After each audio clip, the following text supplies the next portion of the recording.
चले तो अब हमारे पास हमारा बेटा आज की क्लास का हमारा नया यूनिट शुरू हो रहा है। ठीक है, नया टॉपिक शुरू हो रहा है, सॉरी। और उस टॉपिक का नाम है हमारे पास थ्योरी ऑफ सप्लाई। बेटा इसी टॉपिक का एक दूसरा नाम होता है, वो है producer theory. As far as the last chapter is concern, वो हमारे पास यूटिलिटी थ्योरी हुआ करता था, जिसको हम लोग कंज्यूमर थ्योरी या थ्योरी ऑफ डिमांड कहते थे। ठीक है, और ये वाला टॉपिक उसके बिल्कुल ऑपोजिट होगा। ठीक है ना। अब हमारे पास जब भी हम बात करते हैं, सबसे पहले टर्म प्रोड्यूसर को कंसिडर करते हैं। ठीक है ना। अगर मैं प्रोड्यूसर की बात करता हूँ तो प्रोड्यूसर का हमारे पास बेटा दूसरा नाम होता है सप्लायर। ठीक है, अब सप्लायर की बात करें तो सप्लायर का काम होता है गुड्स एंड सर्विसेज को प्रोड्यूस करना। ठीक है, और जब वो गुड्स एंड सर्विसेज प्रोड्यूस करता है ना, तो जाहिर सी बात है कि सबसे पहले तो उसने ये देखना होगा कि उसकी कॉस्ट ऑफ प्रोडक्शन क्या लग रही है। फिर साथ में वो ये देखेगा the amount of output that is being produced, और फिर वो ये देखेगा कि उस आउटपुट की प्रोडक्शन से उसे रेवेन्यू कितना जनरेट हो रहा है, जिसका दूसरा नाम होता है सेल्स। ठीक है, अब मेरे पास जब बात आई ना सप्लायर की, तो आप देख सकते हैं कि ये हमारे पास टर्म सप्लाई और ये प्रोड्यूसर आपस में ऑटोमेटिकली कनेक्ट हो गया। ठीक है ना। As far as the term supply is concern, तो सप्लाई की हम लोगों ने डेफिनेशन पढ़ी थी कि सप्लाई शोज द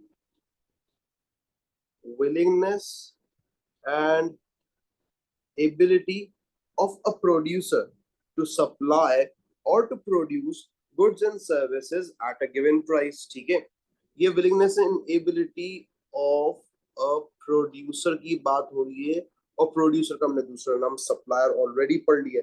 ठीक है ना। तो सबसे पहले देखते हैं कि जब भी एक प्रोड्यूसर गुड्स एंड सर्विसेज को प्रोड्यूस करता है, तो सबसे पहले उसकी प्रायोरिटी यही होती है ना कि यार मैं देखूं मुझे कॉस्ट क्या पड़ रही है। तो अब हम आएंगे कॉस्ट। ठीक है, हेडिंग डाल लेंगे इसके अंदर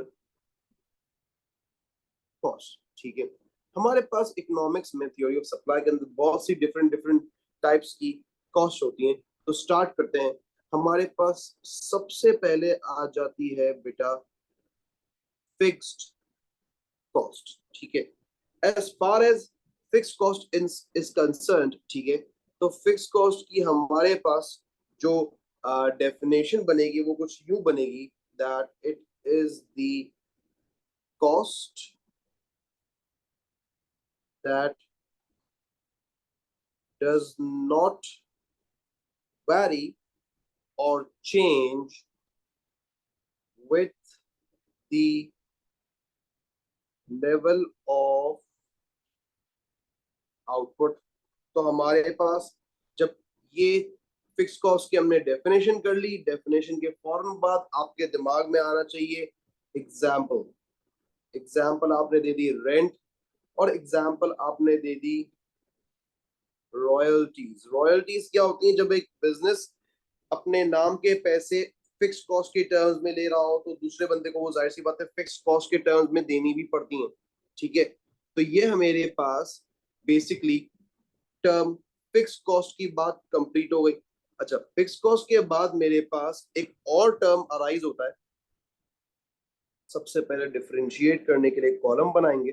ठीक है, और फिर एक और टर्म फिक्स कॉस्ट के बाद आता है, वो है हमारे पास वेरिएबल कॉस्ट। ठीक है, अच्छा अब वेरिएबल कॉस्ट को देखना भाई, वेरिएबल कॉस्ट क्या बोलती है? वेरिएबल कॉस्ट बोलती है it is the cost that varies with the level of Sir, output। Yes beta। sir, Florette is here and she is texting me to ask you to let her in. Okay, I'm sorry। ठीक है, तो हमारे पास बेटा the cost that varies with the level of output, ठीक है।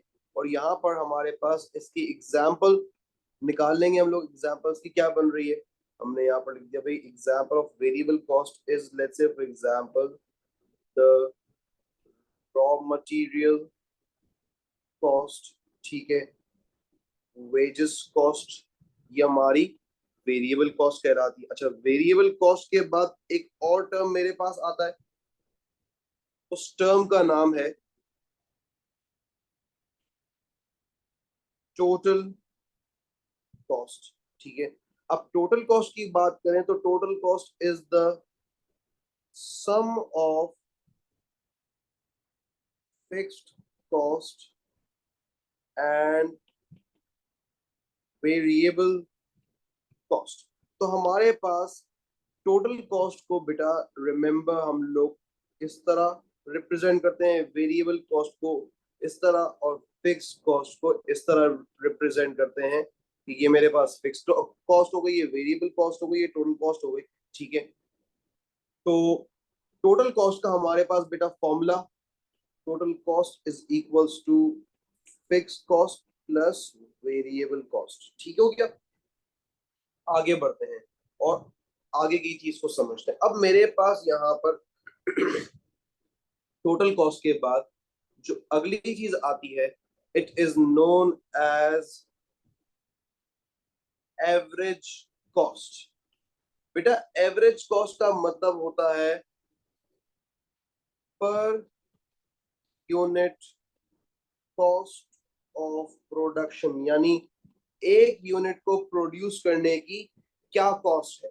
तो अब अगर एक यूनिट को प्रोड्यूस करने की कॉस्ट निकालनी है तो बेटा उसका हमारे पास जो फॉर्मूला लगेगा वो कुछ इस तरह लगेगा, दैट इज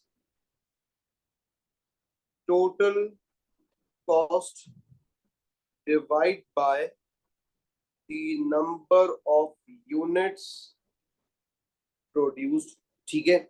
ये मेरे पास इसका फॉर्मूला आ जाएगा। अब इसके फॉर्मूले को मैं जब, जाहिर सी बात है इसके फॉर्मूले का जब आंसर आएगा तो उससे पता चल जाएगा कि एक यूनिट की कॉस्ट कितनी पड़ रही, which is known as the average cost. अब इस एवरेज कॉस्ट का सिर्फ ये वाला फॉर्मूला नहीं होता बेटा, इस एवरेज कॉस्ट का एक और फॉर्मूला होता है, वो है fixed cost plus variable cost divide by output, ठीक है। और इसका एक तीसरा फॉर्मूला भी होता है, वो है average fixed cost plus average variable cost is equals to average total cost. तो बेटा यहां पर हमने एक और टर्म समझा है, एक और टर्म डिराइव किया है, ठीक है, उसको देख लेते हैं, समझने की कोशिश करेंगे कि ये एवरेज फिक्स्ड और एवरेज वेरिएबल कॉस्ट का क्या मतलब होता है, ठीक है ना। यहां लिखते थे भाई हमारे पास अगला टर्म है एवरेज फिक्स्ड कॉस्ट। तो बेटा एवरेज फिक्स कॉस्ट का हमारे पास फॉर्मूला होता है, पहली बात एवरेज फिक्स कॉस्ट का मतलब ये होता है per unit fix cost of production, यानी एक यूनिट पे मेरी कितनी फिक्स कॉस्ट लग रही है, ठीक है।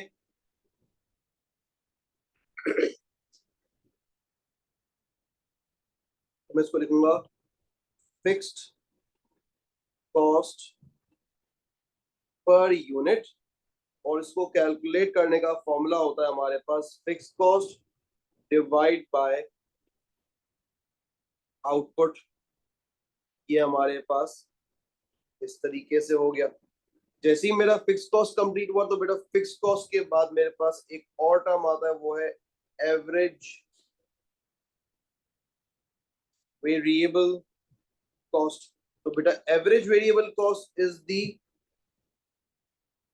Variable cost per unit of production, और इसका फॉर्मूला मेरे पास है variable cost divide by the amount of output that is being produced.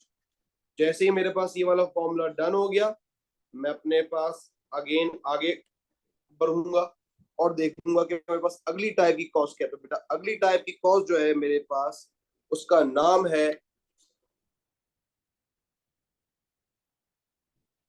Marginal cost, ठीक है।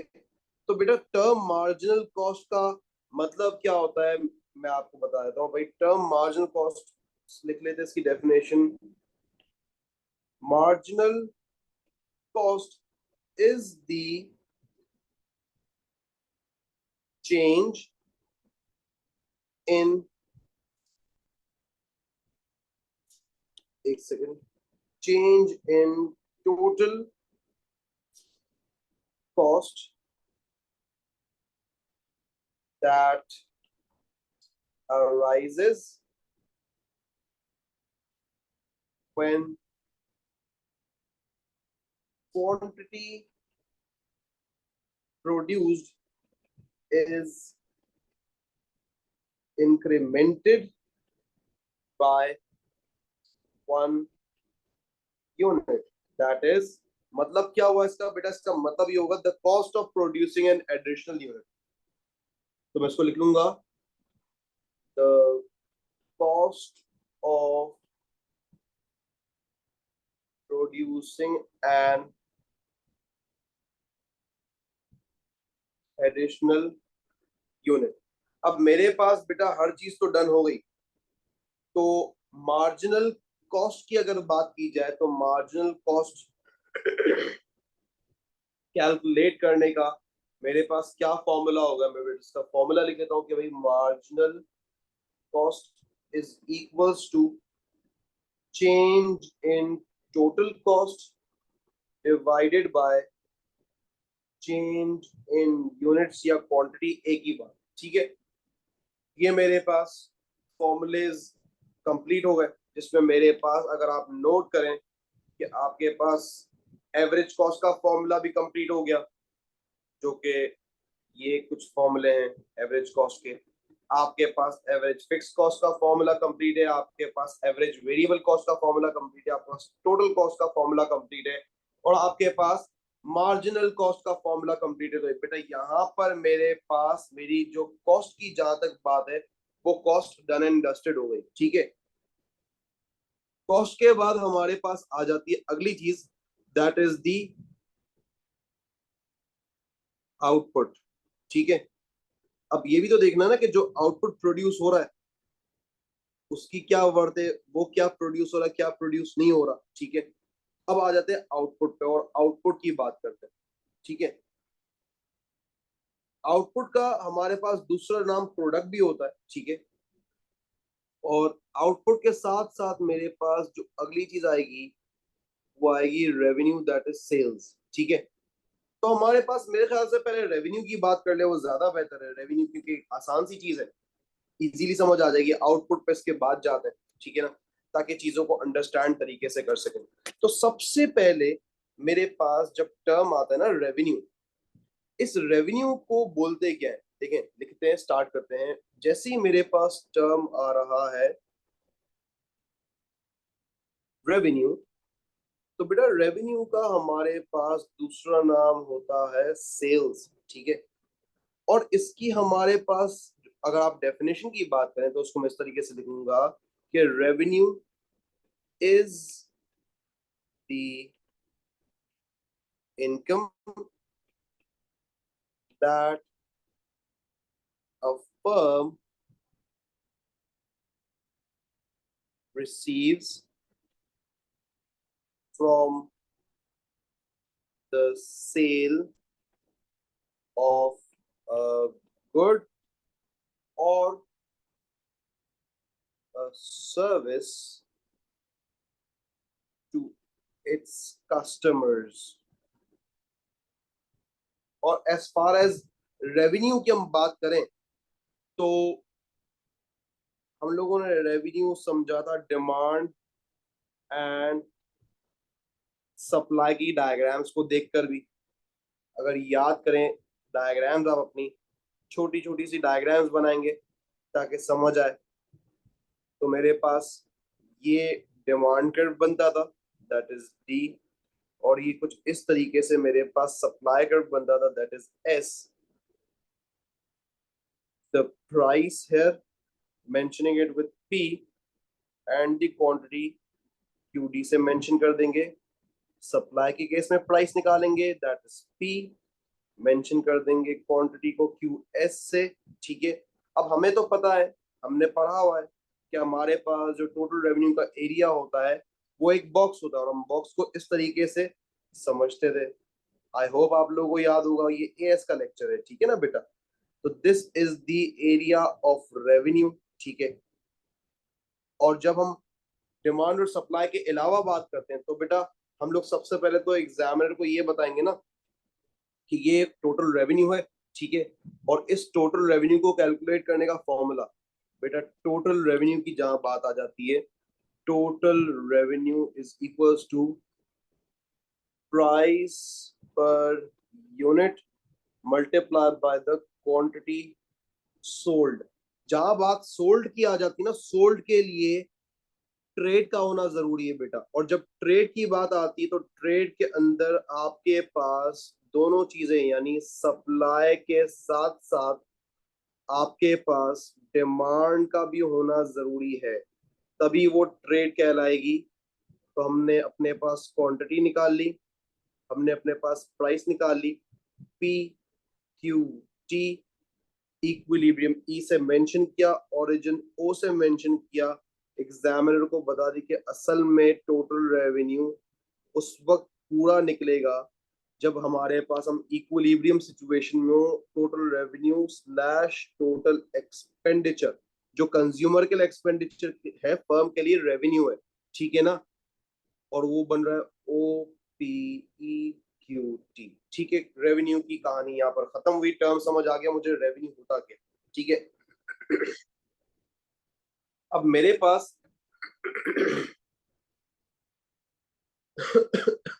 मैं यहाँ पर बात कर रहा था रेवेन्यू की। तो बेटा रेवेन्यू का हमने यहाँ पर टोटल रेवेन्यू का फॉर्मूला डिराइव कर लिया। अब टोटल रेवेन्यू के बाद मेरे पास एक और टर्म अराइज होता है, उसका नाम है एवरेज रेवेन्यू। अब एवरेज रेवेन्यू की बात की जाए तो बेटा एवरेज रेवेन्यू का सबसे पहले तो मैं आपको यहाँ पर एवरेज रेवेन्यू का मतलब बता दूं, वो है रेवेन्यू पर यूनिट, यानी एक यूनिट पे मुझे कितना रेवेन्यू मिल रहा है। और इसको जाहिर सी बात है कैलकुलेट करने का फॉर्मूला भी फिर इजी हो जाएगा। तो एवरेज रेवेन्यू का हमारे पास फॉर्मूला बनेगा टोटल रेवेन्यू जो है वो डिवाइड बाय क्वांटिटी। अब एक चीज देखिएगा, एक चीज नोट कीजिएगा, बहुत ही वो डिफरेंट है, ठीक है ना, बहुत डिफरेंट वो चीज है। टोटल रेवेन्यू को नोट कैलकुलेट करने का हमारे पास फॉर्मूला होता है प्राइस मल्टीप्लाई बाय क्वांटिटी। इस बात को आप याद रखिएगा। अब मैं एवरेज रेवेन्यू के फॉर्मूले को चेंज कर रहा हूं, एवरेज रेवेन्यू के फॉर्मूले में लिखता हूं टोटल रेवेन्यू की जगह price multiply by quantity divide by quantity. ऐसा ही है ना। मैंने क्या किया, मैंने इस फॉर्मूले के अकॉर्डिंग अपने पास क्वांटिटी को और क्वांटिटी को कैंसिल आउट कर दिया। तो मुझे आंसर क्या मिल रहा है, मुझे मिल रहा है average revenue is equals to price. क्या ये बात आप लोगों को समझ आ गई? कुछ भी नहीं, मैथमेटिकल लॉ अप्लाई किया और कुछ नहीं किया। बस ये आपको average revenue is equals to price को याद रखना है, क्योंकि ये आपको आगे काम आने वाला है, ठीक है ना। इसकी अभी रिक्वायरमेंट नहीं है, आगे रिक्वायरमेंट आएगी। जैसे ही मेरा एवरेज रेवेन्यू वाइंड अप होता है बेटा, तो एवरेज रेवेन्यू के वाइंड अप होने के बाद मेरे पास अगली चीज आ जाती है, that is known as the next big thing, which is marginal revenue. Always remember one thing, that in economics decisions are made on margins. यानी इसका मतलब ये कि यार अगर मेरे पास दो ऑप्शंस अवेलेबल हैं, तो अगर मुझे 1% भी किसी ऑप्शन में ज्यादा फायदा दिख रहा होगा ना, मैं उसकी तरफ जाऊंगा। इस बात को आप इसे कहते हैं डिसीजंस मेड ऑन मार्जिन्स, ठीक है। अब आ जाते हैं टर्म मार्जिनल रेवेन्यू की तरफ। मार्जिनल रेवेन्यू मुझे क्या बोलता है, इसकी डेफिनेशन लिख देता हूं। Marginal revenue describes the additional total revenue generated by increasing sales by 1 unit. यानी जब मैं एक एक्स्ट्रा यूनिट बेचता हूं तो उससे मुझे क्या रेवेन्यू मिलता है या क्या मेरे रेवेन्यू में चेंज आता है, उसे कहते हैं मार्जिनल रेवेन्यू, जिसको कैलकुलेट करने का हमारे पास फॉर्मूला होता है। मार्जिनल रेवेन्यू को बेटा हम लोग एमआर से रिप्रेजेंट करते हैं, एवरेज रेवेन्यू को हम लोग एआर से रिप्रेजेंट करते हैं, टोटल रेवेन्यू को टीआर से रिप्रेजेंट करते हैं। तो बेटा मार्जिनल रेवेन्यू का फॉर्मूला हमारे पास है change in total revenue divided by change in quantity. बेटा क्वांटिटी की बात अगर करें तो quantity is the amount of units produce, the amount of output produce, एक ही बात है, ठीक है। तो हम क्वांटिटी की जगह यहां पर आउटपुट और यहां पर यूनिट भी लिख सकते हैं, ठीक हो गया। अच्छा अब आगे बढ़ते हैं। जैसे ही मेरे पास ये चीज डन एंड डस्टेड हो गई, रेवेन्यू वाली कहानी एंड हो जाती है। यहाँ पर जैसे ही रेवेन्यू वाली कहानी एंड होती है तो मुझे पता ये चल रहा है कि सर जी आपके पास ये चीज डन हो गई, ये चीज डन हो गई, रह गई है आउटपुट प्रोड्यूस्ड, यानी आउटपुट की बात रह गई। अब आ जाते हैं आउटपुट पर, ठीक है। देखते हैं आउटपुट मुझे क्या बताने की कोशिश कर रहा है। तो एम क्या था? एम ये था भाई, the amount of output produced, ठीक है। अब जब आउटपुट प्रोड्यूस की बात करते हैं तो इसका ये मतलब है कि हम लोग बात कर रहे हैं गुड्स एंड सर्विसेज की प्रोडक्शन की। और जब भी गुड्स एंड सर्विसेज की प्रोडक्शन हम लोग करेंगे तो मुझे ये पता चलेगा कि मेरे पास मेरा टोटल प्रोडक्ट क्या है, ठीक है, यानी कितनी मेरी प्रोडक्शन है। मुझे पता चलेगा मेरा एवरेज प्रोडक्ट क्या है, और मुझे पता चलेगा भाई कि मेरा इसके बाद मार्जिनल प्रोडक्ट क्या है। ये तीन चीजें मुझे पता चलती जाएंगी जब मैं गुड्स एंड सर्विसेज को प्रोड्यूस करूंगा। My total product, my average product and my marginal product, ठीक है। हम लोग टोटल प्रोडक्ट को टीपी से रिप्रेजेंट करते हैं, एवरेज प्रोडक्ट को एपी से रिप्रेजेंट करते हैं, मार्जिनल प्रोडक्ट को एमपी से रिप्रेजेंट करते हैं, ठीक है। ये मेरे पास हमने इसको एब्रीविएट करके लिख दिया। आ जाए आगे बढ़ते हैं। सबसे पहले मेरे पास टर्म आ रहा है, दैट इज टोटल प्रोडक्ट। तो बेटा टोटल प्रोडक्ट का मतलब क्या होता है? टोटल प्रोडक्ट का मतलब ये होता है the total output produced, simple, कोई रॉकेट साइंस नहीं। नेक्स्ट मेरे पास आ जाता है वो है आपका एवरेज प्रोडक्ट, ठीक है। अब एवरेज प्रोडक्ट का क्या मतलब होता है देख लेते हैं भाई। एवरेज प्रोडक्ट के लिए क्या डेफिनेशन बनती है हमारे पास? It is the total product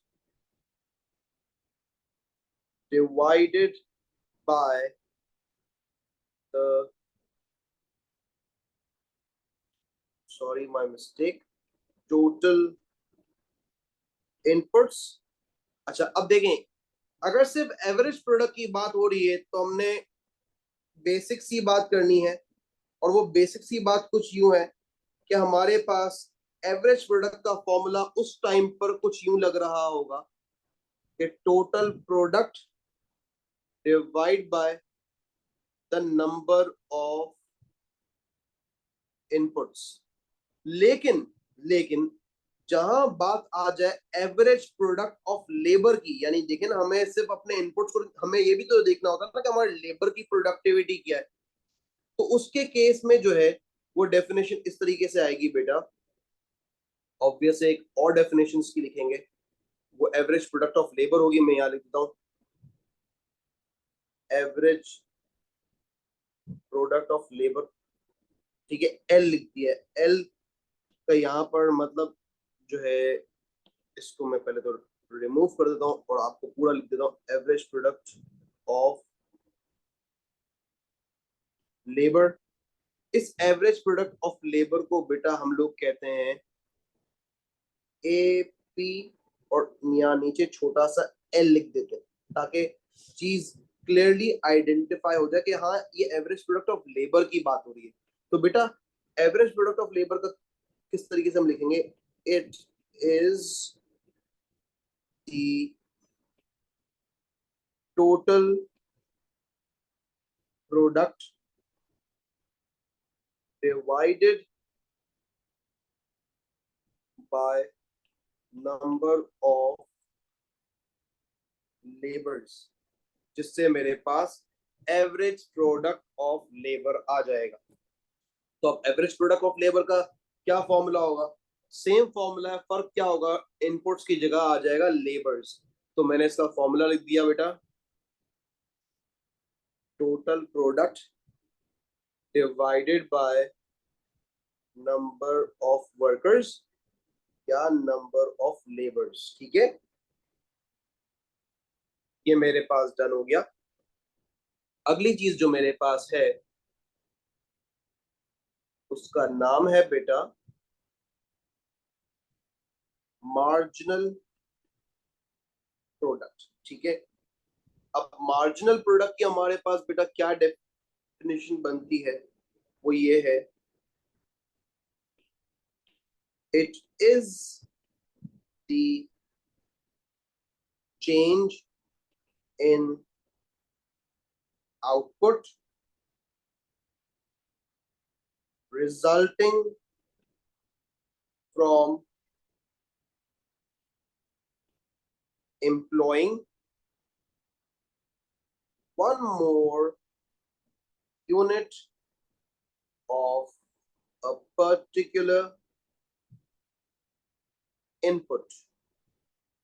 जहां बात इनपुट की है बेटा, रिमेंबर वन थिंग, सिर्फ मार्जिनल प्रोडक्ट की बात हो रही है। तो बेटा उसको कैलकुलेट करने का हमारे पास फॉर्मूला कुछ इस तरह होगा, change in total product divide by change in inputs. लेकिन यही अगर marginal product as a whole ना बता रहा, वो सिर्फ पूछ रहा हूं मार्जिनल प्रोडक्ट ऑफ लेबर बताएं, तो मैं किस तरीके से इसको एग्जामिनर को बताऊंगा। सबसे पहले मैं मार्जिनल प्रोडक्ट की यहां पर हेडिंग डाल देता हूं,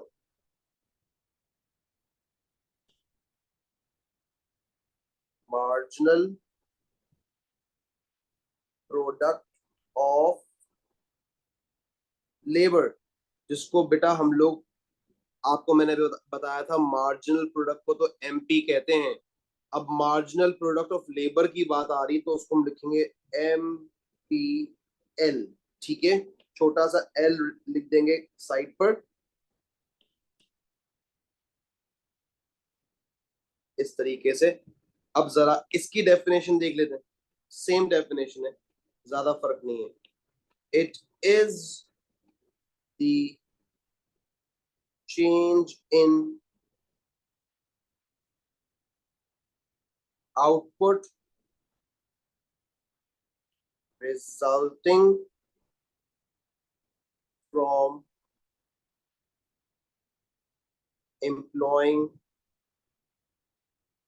one more unit of labor। Simple, input की जगह क्या आ जाएगा, लेबर आ जाएगा। और इसका फॉर्मूला किस तरीके से होगा, वो है बेटा change in total product divide by change in labour. ये मेरे पास इस तरीके से चीज डन एंड डस्टेड हो गई। ठीक है, अब पॉइंट क्या है, एक चीज अंडरस्टैंड करने की, जैसे हमारे पास यहाँ पर ये चीज हो गई ना, अब होता क्या है, देखो जो firms goods and services produce करते हैं ना, तो गुड्स एंड सर्विसेज प्रोड्यूस करने के लिए उन्हें फैक्टर्स ऑफ प्रोडक्शन चाहिए होते हैं, ठीक है ना। आपको पता है फैक्टर्स ऑफ प्रोडक्शन क्या होते हैं, तो मैं जरा सिर्फ एक लाइन लिख देता हूँ ताकि आपको याद रहे। वो है हमारे पास सिंपल सा एक नोट, और वो नोट क्या है, that a firm needs factors of production in order to produce। और फैक्टर्स ऑफ प्रोडक्शन की अगर बात करें तो बेटा मेरे पास फैक्टर्स ऑफ प्रोडक्शन क्या क्या है, मेरे पास आ जाता है which includes land, which includes labors, which includes capital, and which includes entrepreneur, ठीक है, या एंटरप्राइज, एक ही बात, ठीक है। ये मेरे पास बात हो गई फैक्टर्स ऑफ प्रोडक्शन की। मुझे एक बात बताएं आप सब लोग कि यहाँ तक किसी को कोई प्रॉब्लम है? अगर प्रॉब्लम है तो रुक जाए, वरना आगे बढ़ जाते हैं। हमारा आज की क्लास बहुत स्मूथली कैरी फॉरवर्ड हो रही है।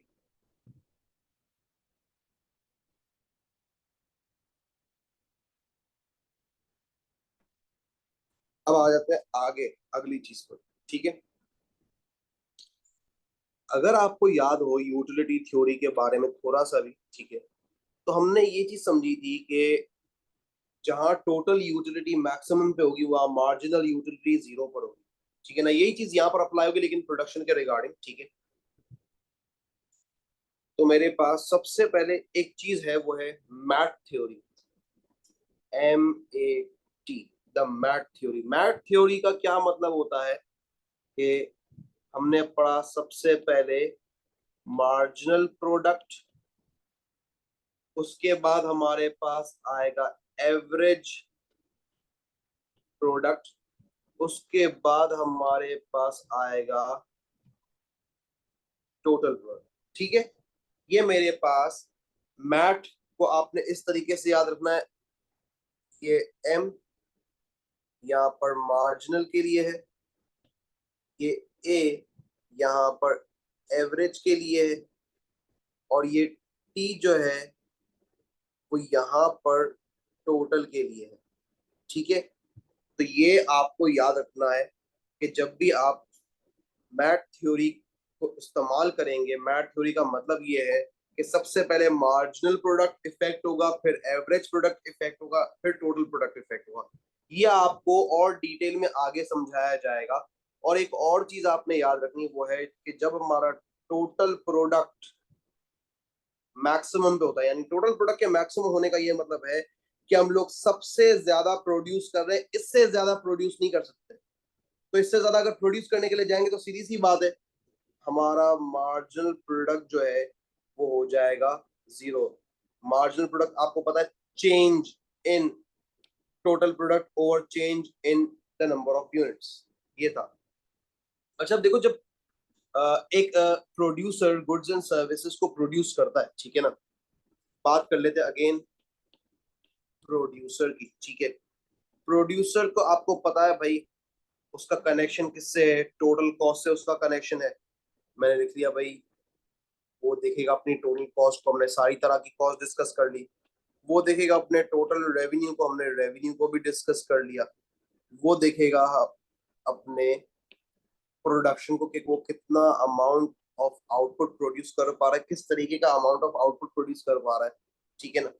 तो ये हमारे पास प्रोड्यूसर की थ्योरी थी। प्रोड्यूसर जब भी गुड्स एंड सर्विसेज को बेटा प्रोड्यूस करता है ना, तो उसको प्रोड्यूस करने के लिए क्या चीज रिक्वायर्ड होती है? उसको प्रोड्यूस करने के लिए रिक्वायर्ड होता है, अभी हमने थोड़ी देर पहले पढ़ा था, फैक्टर्स ऑफ प्रोडक्शन, ठीक है। फैक्टर्स ऑफ प्रोडक्शन रिक्वायर होते हैं उसे गुड्स एंड सर्विसेज को प्रोड्यूस करने के लिए। अब फैक्टर्स ऑफ प्रोडक्शन में हमारे पास एक तरफ आ जाता है लैंड। लैंड की अगर बात की जाए तो बेटा land is fixed factor of production in short run. Fixed factor of production का क्या मतलब होता है कि जब एक इंसान नया कारोबार शुरू करता है तो उसके पास जाहिर सी बात है जगह लिमिटेड होगी ना, तो फिक्स्ड स्पेस है। इसी तरीके से लैंड के अंदर एग्जाम्पल्स में बहुत सी चीजें आती हैं, लेकिन जाहिर सी बात है उस चीज का उसे रेंट देना पड़ेगा। तो स्टार्ट के अंदर उसके पास पैसे इतने होते नहीं, तो इसलिए वो छोटी सी जगह फिक्स कर लेता है अपने लिए कि अभी मुझे सिर्फ इतनी सी जगह चाहिए, मैं सिर्फ इतने से ही फार्म लैंड पे प्रोडक्शन करूंगा। तो शॉर्ट रन में लैंड फिक्स्ड होता है, इस बात को आपने याद रखना है। And it is variable in the long run. ठीक है, क्योंकि जैसे जैसे वो ग्रो होगा वैसे वैसे अपनी जगह को भी ग्रो करेगा। ठीक है ना, और ज्यादा लैंड एक्वायर करेगा, क्योंकि अब रेंट देने की वो ताकत रखता है, उसके पास इतनी पावर है कि वो ज्यादा रेंट दे सके। आ जाए अगले फैक्टर की तरफ, वो मेरे पास होता है लेबर। अब लेबर की जहां तक बात है ना बेटा, तो लेबर हमारे पास शॉर्ट रन हो या लॉन्ग रन हो वो वेरिएबल होता है। क्यों? क्योंकि हम लेबर्स को रखते हैं वेजेस पर। आज लेबर रखा तो प्रोडक्शन करनी थी तो रखा, जिस दिन काम नहीं होगा उस दिन लेबर नहीं रखेंगे, जिस दिन ज्यादा काम होगा उस दिन ज्यादा बंदों को हायर कर लेंगे, क्योंकि वेजेस तो एक डे के लिए होती है, डेली वर्कर्स को हायर करना है। ठीक है, तो ये मेरे पास लेबर की अगर बात करें तो लेबर जो है मेरे पास इस बात को देखिएगा, it is variable factor of production both in the short run and in the long run. यानी ये शॉर्ट रन के अंदर भी चेंज फ्लक्चुएट हो सकता है और लॉन्ग रन के अंदर भी चेंज यानी फ्लक्चुएट हो सकता है। इसके बाद मेरे पास आ जाता है बेटा कैपिटल। ठीक है, अब कैपिटल की बेटा जहां तक बात होती है, कैपिटल भी हमारे पास बेटा फिक्स्ड होता है इन शॉर्ट रन, क्योंकि यार ज्यादा मशीनरी में अफोर्ड ही नहीं कर सकता शुरू के अंदर, मेरे पास पैसे इतने नहीं होते। लेकिन जैसे जैसे मैं ग्रो होता हूँ वैसे वैसे चीजें बदलती हो and it becomes variable in long run. ठीक है, आई होप आप लोगों को इस चीज के अंदर कोई प्रॉब्लम नहीं होगी। अब हम आ जाते हैं अपनी अगली चीज पे। अब मैं आपको एक बेसिक तरीका समझा रहा हूँ कि किस तरीके से हम अपने लैंड, लेबर और कैपिटल को यूज करके प्रोडक्शन करते हैं। प्रोडक्शन कौन करता है? एक एंटरप्रेन्योर। ठीक है, अब मैं अपने पास सबसे पहले तो एक टेबल ड्रॉ कर लेता हूँ। बेटा गौर से मेरी एग्जाम्पल को समझिएगा, गौर से मेरी एग्जाम्पल को सुनिएगा।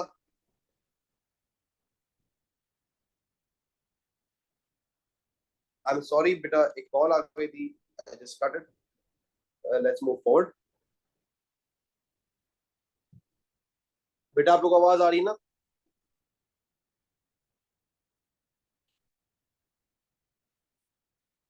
मुझे कंफर्मेशन देते हैं बेटा, आवाज आ रही है ना? जी सर। चलें आ जाए, स्टार्ट करते हैं। अब मेरे पास, मैं आपको एक टेबल बनाकर समझाने की कोशिश करूंगा कि ये बेसिकली हो क्या रहा है यहाँ पर। ठीक है, मैंने अपने पास एक टेबल बना देना है।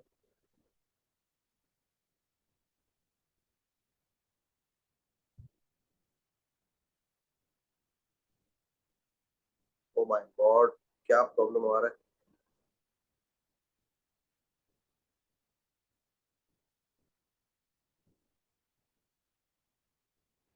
चले एक टेबल बनाए थे। सबसे पहले मैं यहाँ पर बात करूंगा अपने फैक्टर्स की। ठीक है, जो कि मेरे जाहिर सी बात है इनपुट्स भी होंगे। ठीक हो गया, कॉलम बना लेता हूँ, इसको मैं इस तरीके से लेकर चलता हूँ।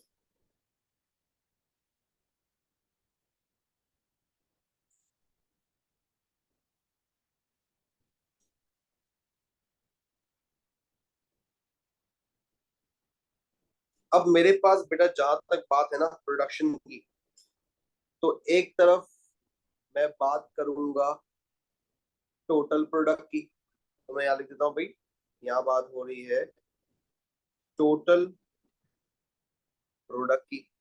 उसके बाद मैं देखूंगा दूसरी तरफ बात हो रही है एवरेज प्रोडक्ट की। और फिर मैं देखूंगा भाई तीसरी तरफ जो बात हो रही है वो हो रही है मार्जिनल प्रोडक्ट की। और आपको फॉर्मूला याद होना चाहिए बेटा, ठीक है। आ जाए, हम अपनी लाइंस को यहाँ पर थोड़ा सा छोटा कर देते हैं, इस टेबल को यहीं पर एंड करेंगे। चले, ये हमारे पास चीजें हो गई। अब आगे बढ़ते हैं और देखते हैं कि जब हम अपने फिक्स्ड फैक्टर्स कौन से होते हैं शॉर्ट रन में, ये फिक्स्ड है, ये फिक्स्ड है, और ये वेरिएबल होता है शॉर्ट रन में। अब जब भी गुड्स एंड सर्विसेज प्रोड्यूस करते हैं तो हम क्या करते हैं, हम अपने फिक्स फैक्टर्स को अपने वेरिएबल फैक्टर्स के साथ कंबाइन करते हैं। तो बेटा जितने भी मेरे पास फैक्टर्स हैं वो आपके पास इस साइड पर मैंने एरो से डिनोट कर दिया, लिखे जाएंगे, ठीक है। और फिर इस साइड पर आपके जो टोटल प्रोडक्ट्स उससे अचीव हो रहे हैं, इस साइड पे जो एवरेज प्रोडक्ट अचीव हो रहा है, इस साइड पे जो मार्जिनल प्रोडक्ट अचीव हो रहा है वो लिखा जाएगा। तो होता क्या है, एक फार्मर है, एग्जाम्पल ले लें, एक फार्मर है हमारे पास, ठीक है।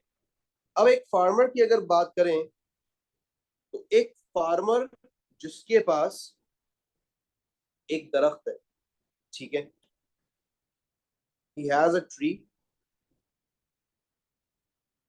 और उस ट्रीज में जाहिर सी बात है उसके पास कोई ना कोई फल लगा, मगर अभी उसके पास कोई वर्कर नहीं है, ठीक है ना। तो इसका ये मतलब हुआ कि जब उसके पास कोई वर्कर नहीं है तो उसका आउटपुट कहीं पर भी नहीं होगा, ना उसका टोटल प्रोडक्ट होगा, ना उसका एवरेज प्रोडक्ट होगा, ना उसका मार्जिनल प्रोडक्ट होगा। अब उसने देखा भाई मेरे पास एक चीज अवेलेबल है तो क्यों ना मैं फायदा उठाऊं। तो उसने क्या किया, उसने अपने उस दरख्त का फायदा उठाने के लिए एक वर्कर को हायर किया, ठीक है। मैं यहाँ पर बेटा डायग्रामेटिकली आपको समझाने की कोशिश कर रहा हूं ताकि आपको चीज समझ आए। एक वर्कर है मेरे पास, ठीक है, एक वर्कर को मैंने हायर किया तो पता चला कि भाई वो बेचारा इधर उधर चल रहा था, बहुत मुश्किल हुई उसको, उसके पास कोई सीढ़ी थी नहीं, उसके पास कुछ भी नहीं था, ठीक है ना। बस वो जंपे मार मार कर कुछ ना कुछ तरीके से उसने 50 एप्पल्स निकाल लिए, 50 एप्पल्स, ठीक है। अब ये उसका टोटल प्रोडक्ट है, तो भाई लेबर भी एक ही है। फॉर्मूला क्या होता है एवरेज प्रोडक्ट का फॉर्मूला होता है total product divide by number of workers, number of worker एक ही है, और टोटल प्रोडक्ट आपका 50 है, तो 50 डिवाइड बाय 1 आपका आंसर 50 ही आएगा। अब दोबारा मैं फॉर्मूला नहीं बताऊंगा आपको, डायरेक्ट डायरेक्ट लिखूंगा। Marginal product change in total product, total product क्या चेंज आ रहा है, देखें, टोटल प्रोडक्ट का चेंज 0 से 50, दैट इज 50 का चेंज आ रहा है। और चेंज इन इनपुट या लेबर्स, तो यहाँ पर जो चेंज इन लेबर आ रहा है आपका वो है आपके पास 1, तो 50 डिवाइड बाय 1 आपका आंसर 50 ही आएगा। बेटा यहाँ पर हम जो बात कर रहे हैं ना वो remember average product of labour और मार्जिनल प्रोडक्ट ऑफ लेबर की बात कर रहे हैं, ठीक है ना। तो इस तरीके से होगा। अब उसने कहा कि यार जाहिर सी बात है एक वर्कर को मैंने हायर किया तो इतना फायदा हो गया, तो मेरे पास दरख्त तो अभी भी है, फल तो उसमें से अभी भी आ ही जाएंगे। तो एक काम करता हूं कि अब मैं एक वर्कर नहीं, मैं एक वर्कर के साथ एक लैडर भी ले लेता हूं, और उस लैडर को पकड़ने के लिए एक और वर्कर को हायर कर लेता हूं। तो उसने ऐसा ही किया, और जब उसने ऐसा किया तो उसको क्या मिला, उसको मिला ये कि उसके पास आउटपुट उसका इंक्रीज ऑब्वियस होना चाहिए, और उसका आउटपुट चला गया 120, ठीक है। तो बेटा एवरेज क्या आ गया, 60 आ गया, दो वर्कर्स में डिवाइड कर दिया 120 को, और मार्जिनल एक वर्कर को ऐड करने से जो आपका आउटपुट में चेंज आया वो था 70। आप नोट कर सकते हैं, डिफरेंस देख रहे हैं ना, 50 का और 120 का डिफरेंस देखें। इसके बाद उसने कहा कि यार मेरे पास बेटा वही दरख्त तो मौजूद है ना, पहला वर्कर लाया था आउटपुट बढ़ा था, दो वर्कर्स लेकर आया आउटपुट और तेजी से बढ़ा। तो एक काम करता हूं मैं 3 लेबर्स लेकर आ जाता हूं, मैंने 3 ज्यादा आदमी बनाऊंगा, जगह नहीं बचेगी मेरे पास, तो 3 लेबर्स जो कि वही लैडर को इस्तेमाल करेंगे। आ जाए, अब देखते हैं क्या होता है। अब ऑब्वियस है, हमारे पास जब मैंने लेबर्स एम्प्लॉय किए तो हुआ ये कि हमारा आउटपुट जो है वो इंक्रीज हो गया, जो कि 180 पे चला गया। जब आउटपुट मेरा इंक्रीज हुआ, ये टोटल प्रोडक्ट था, एवरेज प्रोडक्ट बेटा मेरा देखें कांस्टेंट रहा, ठीक है। और मेरा मार्जिनल प्रोडक्ट जो है ना वो अब गिर गया। या अब आप समझने की कोशिश कीजिएगा कि एक और एडिशनल वर्कर को जब मैं लेकर आया तो मेरा आउटपुट जो है वो 60 से बढ़ा है। पहले 70 से बढ़ा था, अब 60 से बढ़ा, जिसका मतलब ये हो कि मेरा मार्जिनल प्रोडक्ट पहले के मुकाबले में गिरना शुरू हुआ, ठीक है ना। तो हमारे पास, हम एक स्टार लगा लेते कि इस पॉइंट पर मेरा मार्जिनल प्रोडक्ट गिरना शुरू हुआ था। चलें आगे बढ़ते हैं। वही दरख्त है जैसा था बिछाया ही है, इसमें वही लैडर है। अब वर्कर्स 4 हो गए, ठीक है। 4 लेबर्स उसने कहा मैं अब हायर कर लेता हूं, मेरा तो टोटल प्रोडक्ट तो मेरा इंक्रीज हो रहा है। ओके की रिपोर्ट है भाई। हुआ ये, मेरा आउटपुट जो है वो ऑब्वियस से इंक्रीज हो रहा है। टोटल प्रोडक्ट मेरा मेरा जो एवरेज प्रोडक्ट आ रहा है, कैलकुलेटर आप लोग अपने हाथ में रखिएगा, वो आ रहा है 55, ठीक है। कुछ भी नहीं किया मैंने, 220 को डिवाइड बाय 4 कर दिया, सही है। और मेरा जो मार्जिनल प्रोडक्ट आ रहा है वो आ रहा है 40। नोट कीजिएगा, इधर देखें, चेंज, सही है। नेक्स्ट मेरे पास उसने कहा भाई मेरा तो टोटल प्रोडक्ट बढ़ रहा है, तो भाई मैं क्यों ना और वर्कर्स हायर कर लूं उसी लैडर के साथ। उसने कहा कि भाई दरख्त भी है, लैडर भी है, एक काम करते हैं और बंदों को हायर कर लेते हैं। तो उसने 5 वर्कर्स को हायर कर लिया। जब वो 5 वर्कर्स को हायर कर रहा है, उसका आउटपुट जो है वो इंक्रीज होके 230। आप देख सकते हैं कि आउटपुट के इंक्रीज होने की जो स्पीड है वो कम हो गई है, इंक्रीज हो गया आउटपुट।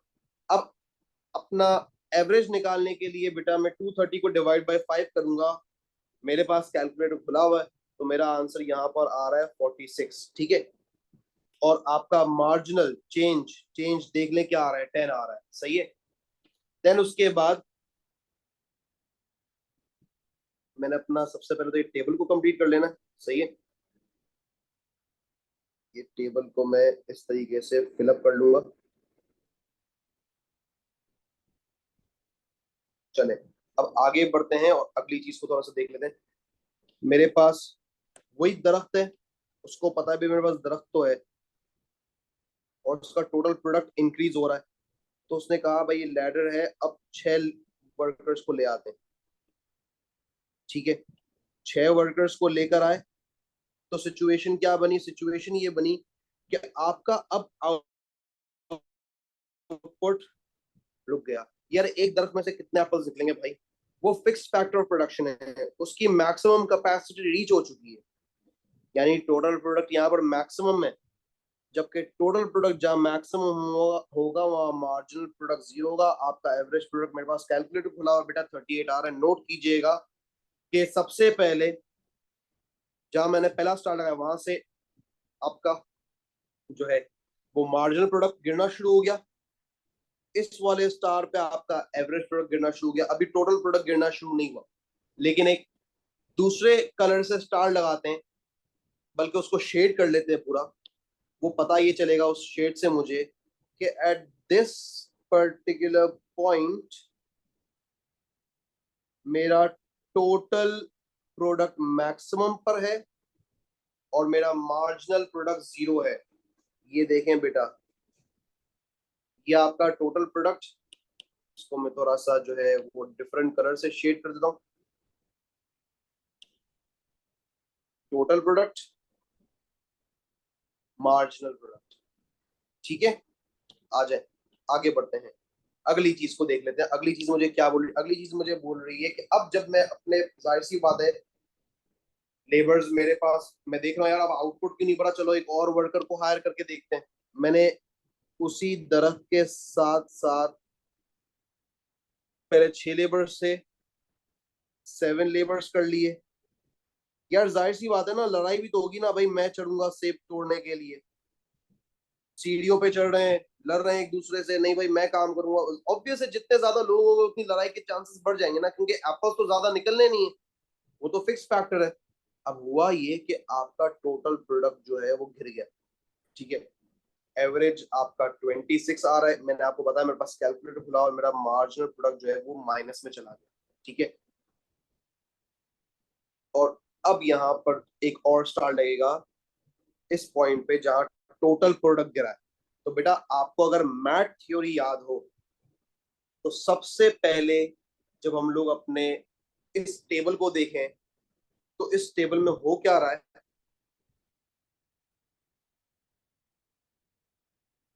हमारे पास सबसे पहले मार्जिनल प्रोडक्ट गिरेगा, नोट कीजिएगा। उसके बाद आपका एवरेज प्रोडक्ट गिरेगा, नोट कीजिएगा बेटा। और उसके बाद आपका टोटल प्रोडक्ट गिरेगा। उस प्रोड्यूसर को, फार्मर को ये लग रहा था कि मेरा टोटल प्रोडक्ट तो गिर नहीं रहा, वो तो बढ़ रहा है, तो मैं अपने प्रोडक्शन को चालू रखता हूँ, ठीक है। तो यहाँ पर बेटा एक चीज हुई है, हुआ क्या यहाँ पर, हुआ ये है, नोट कीजिएगा बेटा, अगेन आपको बता रहा हूँ, एक चीज है जो यहाँ पर अप्लाई हुई है, उसके पहले मैं डेफिनेशन दूंगा फिर उसका नाम बताऊंगा। जब हम लोगों ने प्रोडक्शन शुरू की, so what happened is when you combine your fixed factors of production, जो कि क्या थे, लेबर फिक्स था नहीं था, कैपिटल हाँ फिक्स था, लैंड हाँ फिक्स था, ठीक है। With your variable factors of production, आ गया variable factor of production that is labour, your output first increases at an increasing rate। क्या ऐसा ही हुआ शुरू में? शुरू में हमारा output that is total product, average product, marginal product सब इंक्रीज हुआ। Your output was first increasing at an increasing rate, then the output was increasing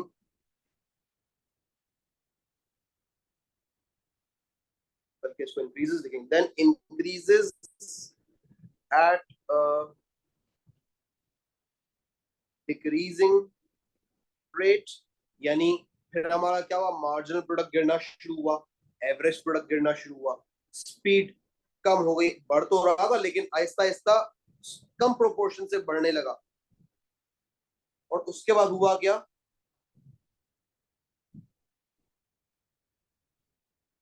reaches maximum, यानी जो हमने यहाँ पर 230 लिखा, ठीक है ना, reaches a maximum and then falls, ठीक है। इस पर्टिकुलर टर्म को हम अपने पास कहते हैं कि ये डेफिनेशन है किसकी, the law of diminishing returns. यानी हमारा जो रिटर्न है वो आहिस्ता आहिस्ता डिमिनिश हो रहा है, ठीक है।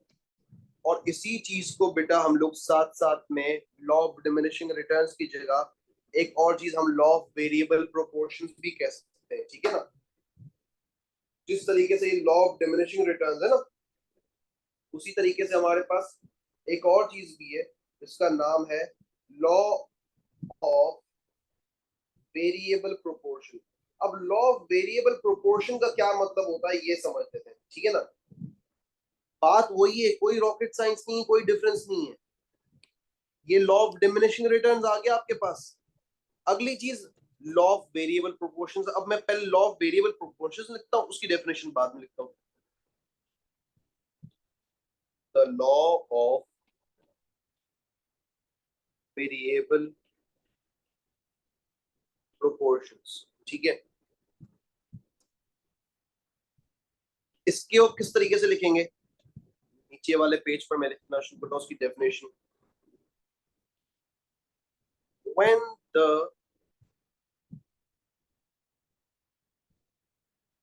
quantity of one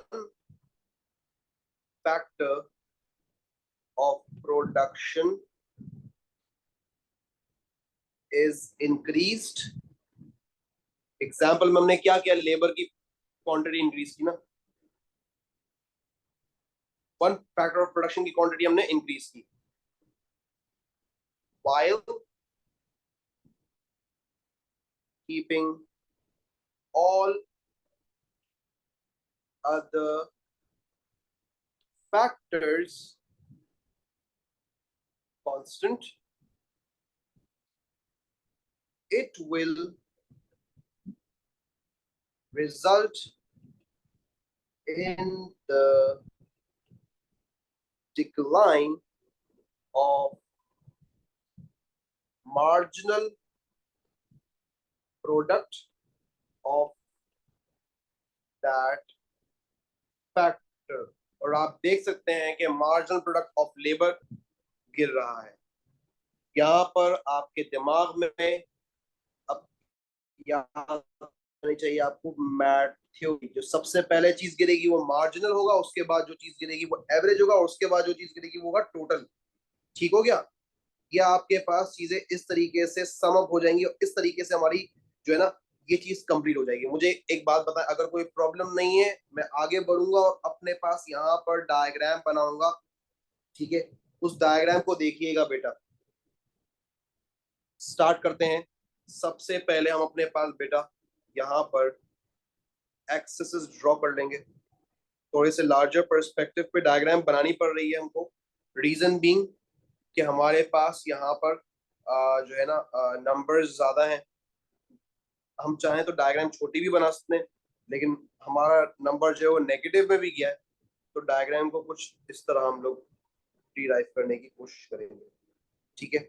ये आपका 0 पॉइंट आ गया, ठीक है। और आप यहाँ पर कह देंगे भाई ये मेरे पास -10 है। लाइन को थोड़ा सा एक्सटेंड कर लेंगे,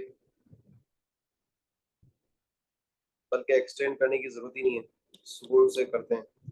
ये मेरे पास बेटा -10 है, -20, -30। क्या आपके पास 10, 20, 30, 40, 50, 60, 70 एंड 80।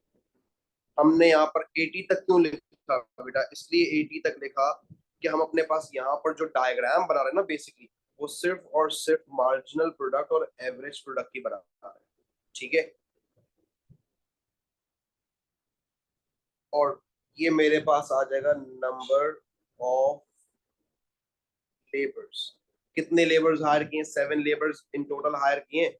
यहाँ पर देखें टेबल में टोटल 7 लेबर्स हायर किए ना, तो 7 लेबर्स की यहाँ पर मार्किंग कर लेंगे कि मेरे पास ये आ गया लेबर नंबर 1, ये आ जाएगा लेबर नंबर 2, ये आ जाएगा labour number 3, labour number 4, labour number 5, labour number 6 और लेबर नंबर 7। थोड़ा सा मैं अपनी लाइन को इस तरीके से एक्सटेंड कर दूंगा, ठीक हो गया। हमारे पास अब हम सबसे पहले बेटा नोट कीजिएगा, आपके पास तो ऑलरेडी इसका आप लोग स्क्रीनशॉट ले लेना, ठीक है। मुझे तो शायद नंबर्स याद हो ही जाएंगे, मैंने तो डायग्राम, मैं तो टेबल बनाया, इसका आप लोग स्क्रीनशॉट ले लें ताकि साथ साथ डायग्राम बनाते हुए आपको कोई प्रॉब्लम ना हो। ठीक है, आई होप आप लोगों ने स्क्रीनशॉट ले लिया होगा। तो हम सबसे पहले डायग्राम बनाएंगे मार्जिनल प्रोडक्ट। ठीक है, आ जाओ। अब डायग्राम यहाँ जीरो से शुरू नहीं होगी, इस बात को आप अंडरस्टैंड करने की कोशिश कीजिएगा कि यहाँ डायग्राम जो है वो जीरो से शुरू नहीं होगी। सबसे पहले मेरे पास, मैं देखूंगा जब मैं पहला लेबर एम्प्लॉय करता हूँ तो मेरा जो मार्जिनल प्रोडक्ट है वो 50 पे जा रहा है। ठीक है, उसके बाद जब मैं सेकंड लेबर को एम्प्लॉय करता हूँ तो मेरा मार्जिनल प्रोडक्ट जो है वो जा रहा है 70 पर। थर्ड लेबर को जब मैं एम्प्लॉय करता हूँ तो मेरा मार्जिनल प्रोडक्ट जो है वो चला जाएगा 60 पर। ठीक है, उसके बाद जब फोर्थ लेबर को एम्प्लॉय किया तो मेरा मार्जिनल प्रोडक्ट जो है वो 40 पर चला जाता है। फिफ्थ लेबर को एम्प्लॉय करता हूँ तो मेरा मार्जिनल प्रोडक्ट जो है, भूल गया मैं, फिफ्थ लेबर पे आपका है 10। ठीक हो गया, फिफ्थ लेबर पे आपका आ जाता है 10, और सिक्स लेबर पे आपका मार्जिनल प्रोडक्ट 0 आ जाता है, और सेवेंथ लेबर पे आपका मार्जिनल प्रोडक्ट जो है वो आ जाता है -30। सिंपल, आपने कुछ भी नहीं करना, कोई रॉकेट साइंस नहीं है बेटा इसके अंदर। आपने सिंपल इन लाइंस को आपस में कनेक्ट करना है। ये आप इस तरीके से कनेक्ट कर दें। ठीक है, आप चाहें आप लाइन करें, कोई इशू। आप चाहें आप इसको कर्व के फॉर्म में कनेक्ट करें, कोई इशू नहीं है। क्योंकि एग्जामिनर ने हमें ये नहीं कहा कि आपने लाइन बनानी या कर्व बनानी, एग्जामिनर ने हमें सिर्फ ये कहा है कि भाई ये इस तरीके से बनेगा, दैट्स इट। प्लॉटिंग प्रॉपर होनी चाहिए, ये आपका डायग्राम इसी तरीके से बनेगा। अब अगर आप कहते हैं कि सर आप जो है वो हमें इसको एक कर्व फॉर्म में बनाकर दिखा दें, तो इसको कर्व फॉर्म में बनाकर दिखा देंगे, आपको कोई टेंशन वाली बात नहीं, वो अगली डायग्राम में कर लेंगे हम लोग। ठीक हो गया ना, आ जाए। अब मेरे पास आ जाती है ये लाइन जिसका नाम आ गया मार्जिनल प्रोडक्ट। अब मैं बनाऊंगा एवरेज प्रोडक्ट की लाइन। अब एवरेज प्रोडक्ट की लाइन के लिए बात तो वही है, स्टार्ट तो यहीं से हो रहा है। ठीक है ना, 1 यूनिट पे 50 था, हमें याद है। सेकेंड यूनिट पर 60 था, उसका 70 था, जबकि इसका है 60। और ये थर्ड यूनिट पर भी 60 ही रहता है, ऐसा ही है। और उसके बाद ये फोर्थ यूनिट पर जाता है अराउंड 55 पर, जो कि कुछ 60 और 50 के बीच में ये वाला पॉइंट आएगा। ठीक है, देन उसके बाद फिफ्थ यूनिट पर जब हम 5 लेबर्स को एम्प्लॉय करें तो वो एवरेज प्रोडक्ट आपका जा रहा है 40 और 50 के दरमियान, दैट इज 46, 45, 46। ठीक है, थोड़ा सा ऊपर बना देंगे। और सिक्स यूनिट पे आपका जा रहा है 38, 30 40 के बीच में, 40 से करीब होगा, दैट इज 38।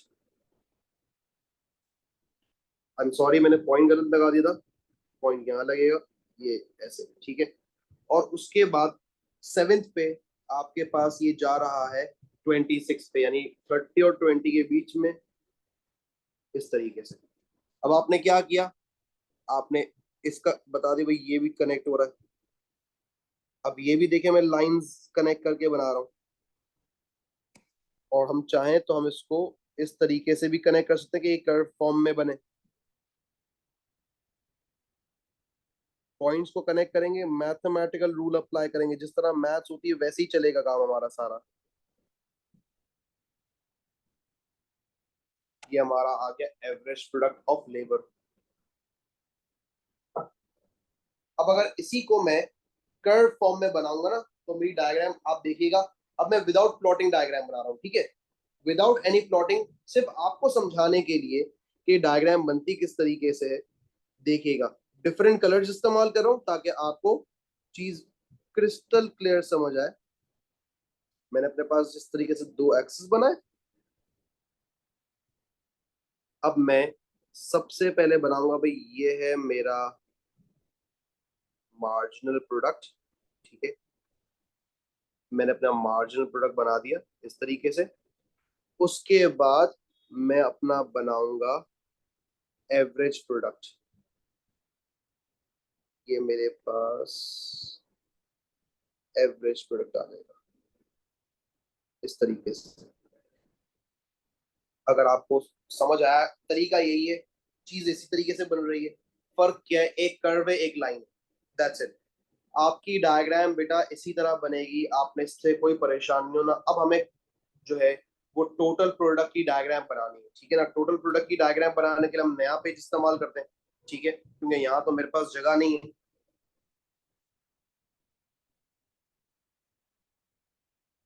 आज टोटल प्रोडक्ट की डायग्राम बनाने के लिए बेटा हमने अपने पास तो एक्सेस प्लॉट कर दिए।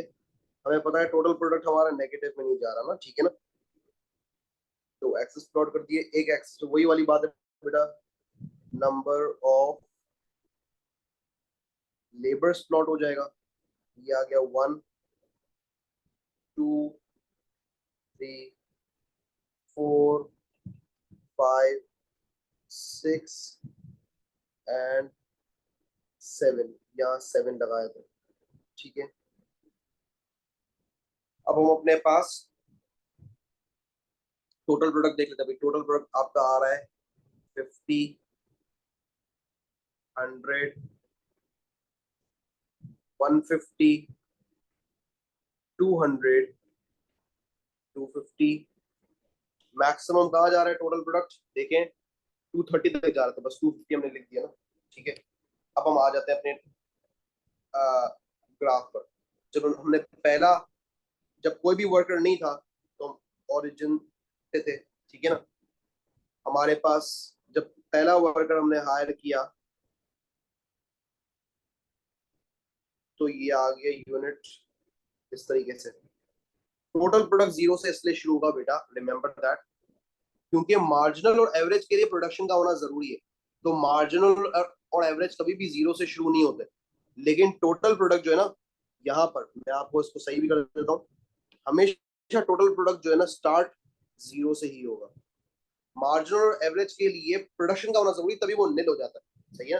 और वो तभी स्टार्ट भी होता है, बीच से शुरू हो रहा होता है। आ जाए हमारे पास पहले लेबर पर 50 आउटपुट था हमारा, दूसरे लेबर पर हमारा आउटपुट मेरे ख्याल से 120 था। अगर मैं गलत हूं मुझे करेक्ट कर देना बेटा। ये आ गया आपका 120,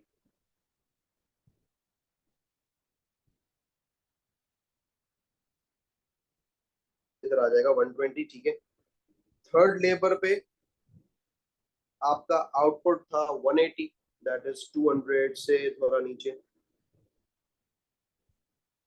फोर्थ लेबर पे आपका आउटपुट जा रहा है 220, दैट इज 225 से थोड़ा सा नीचे। और फिफ्थ लेबर पे आपका आउटपुट जा रहा है 225 से थोड़ा ऊपर, दैट इज 230। और सिक्स लेबर पे भी वही है कांस्टेंट। और सेवेंथ लेबर पे वो चला गया 200, दैट इज दिस पॉइंट, ठीक है। कनेक्ट करेंगे डायग्राम को ताकि समझ आए। मैंने दो पॉइंट को कनेक्ट किया। नोट कीजिएगा बेटा कि आपका टोटल प्रोडक्ट का डायग्राम किस तरह बन रहा है, सही है।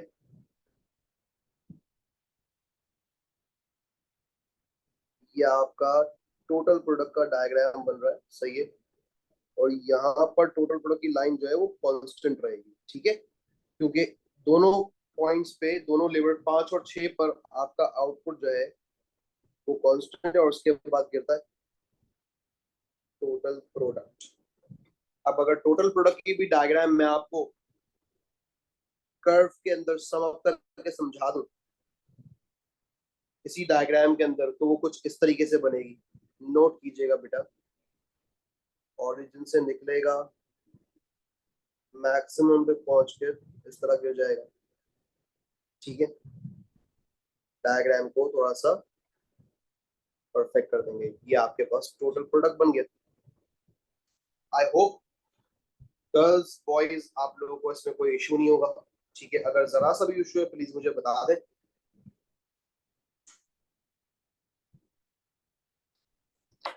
कि हमारे पास ये चीजें थी, तो बेटा जरा सा भी प्रॉब्लम है तो प्लीज मुझे बताएं। ये हमारे पास आज की क्लास का कंप्लीट लेक्चर है। ये पूरा लेक्चर आज की क्लास का था। थ्योरी ऑफ सप्लाई, हमने कॉस्ट, रेवेन्यू, प्रोडक्शन, सब चीजें करी, ठीक है। Law of variable proportions, law of diminishing returns, इसकी डायग्राम भी बना ली, ठीक है। मैथ थ्योरी भी हमको याद हो गई, ठीक है ना।